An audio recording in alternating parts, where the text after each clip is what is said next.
Okay, so take 4, Lisa. No husbands, no noise, no nothing. No children. No children. We've spent the morning putting together the last bits of our workshop for next week around what managers can do to help engage their teams. So what are the key challenges that managers have told you that they're facing right now? I think the key one for pretty much everyone at the moment is about the whole engagement piece around employees coming back together as a team, with everyone working quite different circumstances. I think there's a whole sense of disconnect at the moment, and it's getting everyone back on the same page and understanding what's going on for each person. So I think that whole piece around engagement, and that really ties in a lot with anxiety that people are talking much more around about now. And I think that's for managers as well, who are, a lot of people are feeling that they're under pressure to kind of get it right and know what to do and how to manage their teams well. But they themselves are experiencing high levels of anxiety. I think a lot of people are talking about their sense of purpose in the business and what they're really about now, what direction they're going in, and how to think about that and make sure that everyone's on the same page and understands that change process, and kind of where they fit into that and what it looks like. And it's understanding that actually this change isn't going to suddenly end at a certain point. It's going to keep, things are going to keep changing, keep evolving, and being able to take people safely on that journey. Yeah, and it's going to be at least the next 18 months, 2 years, isn't it, before anything settles, I think. Exactly. And what's the impact of people not actually addressing those challenges right now? I think I talk a lot about, with the engagement kind of piece. It's around that sense of, if people aren't engaged, how your business can't succeed. And you can, there are lots of managers who are in a situation where they're trying to get their teams back and working how they want them to be, but not necessarily knowing how to go about that. And if they don't get it right, their employees aren't engaged, they're not productive, they're feeling very anxious, they're being told to go back into the workplace perhaps, and they really don't want to be there. So it's that sense of, if they don't feel psychologically safe, then they're not going to be able to engage and be at their best. So we've got to make sure that people can be productive, be engaged, be on task, feel safe about their whole work and what the future looks like, have some degree of certainty in it. And how do managers need to focus to prevent those impacts then?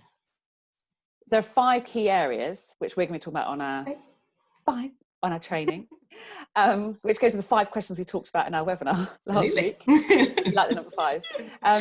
So for managers, it's that whole thing about future outlook, so having that sense of knowing what the future looks like, but for their employees to really have a clear picture of that as well and know what their place is in that. It's all very well the managers having that very clear vision, some, if they do, some don't, but having everyone on the same page with that. That idea of growth and development, so that's a really key area, and helping people understand that they can use their strengths, how they can be at their best, how they have got opportunities to be able to develop in their company, and making sure they've got everything they need to be able to do that well. And that kind of key priority around recognition and appreciation. So it doesn't matter what people's circumstances are, whether they're furloughed, working from home, whatever, that actually is still appreciated. They're still thought of in terms of their value they're offering the company. Communication, that's still the biggie for me. That's this misconception that actually, it's happening, and really employees don't think it is happening well enough. It's massive, isn't it? It's massive. So much comes down to that. And then the final key area is about the feedback. So about employees being able to feedback to the company what they think, as well as managers and employers letting their employees know what's going on for them and how well they're doing. And that's really important, isn't it? Because right now, so much has changed so quickly that everybody's perspective is slightly different, and sharing that can take some real leaps forward for businesses as well. Yeah, exactly. So what would someone who comes on our workshop next week, what would they take away from it? Well, they'll take away, I think for me, what's going to stand out most from a lot of stuff that's out there at the moment is that it's very, very small groups. There's only 6 people maximum in a group. So it's very personal People, it's about being able to create your own personal action plan to be able to take away and implement straight away.